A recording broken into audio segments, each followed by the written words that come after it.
such clouds that surround the nucleus. But actually it's kind of empty because the nucleus is not occupying that much space in an atom. By cloud, I actually mean nothing of the sort, says Dr. Lawrence KRAUSS. Cloud is simply a name we give to the electron distribution because we have no real appropriate label. It is impossible to describe in words what the electrons do as they surround the nucleus. At this scale, they're described by the laws of quantum mechanics. Remember our favorite topic, quantum mechanics, how people were very upset indeed that quantum mechanics has an uncertain and probabilistic nature, and we can't always say where a particle really is. We would only know its probabilistic distribution. So that's what's going on here. So something like electron, it's so small, it does not follow classical physics. It follows quantum mechanics or quantum physics. And in quantum physics, answers are given as probabilities, not as certainties, okay? So it's impossible to describe in words what the electrons do as they surround the nucleus. At this scale, they're described by the laws of quantum mechanics, my favorite, under which material objects behave completely unlike they do on human scale, so that our normal experience is no guide whatsoever. Individual elementary particles such as electrons do not behave like particles. They are not localized in space when they're orbiting the nucleus as planets are when they orbit the sun. Rather, they're spread out. I see this even though we know that electrons can, under certain carefully controlled conditions, be localized on scales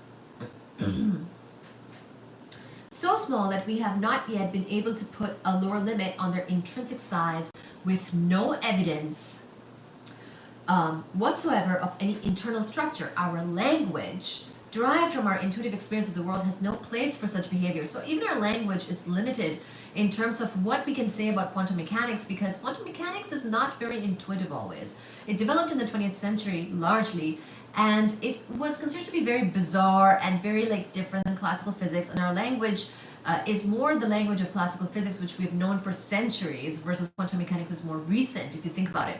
So even our language, we can't quite fully point out or say in these words what we mean really about these electrons' positions and probabilistic distributions, blah blah blah, of particles and things that happen in such small scales, okay?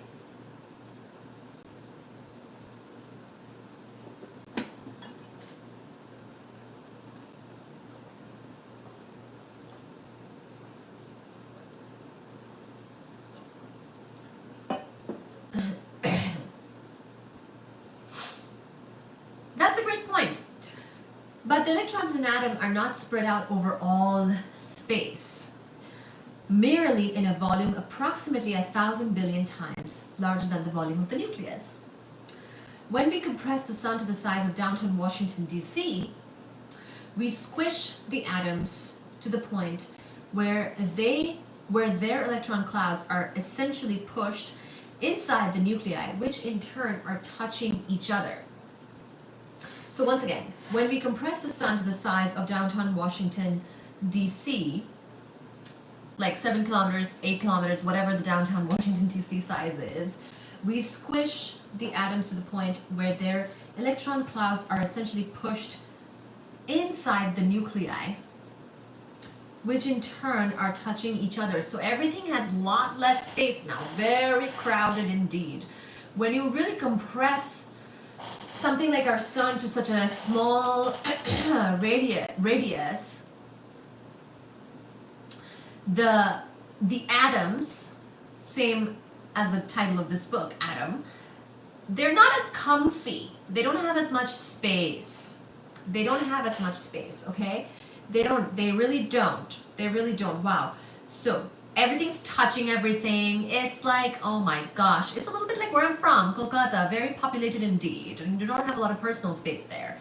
So the entire mass of the sun is then essentially like one huge atomic nucleus. Goodness, it's almost like everything is touching everything.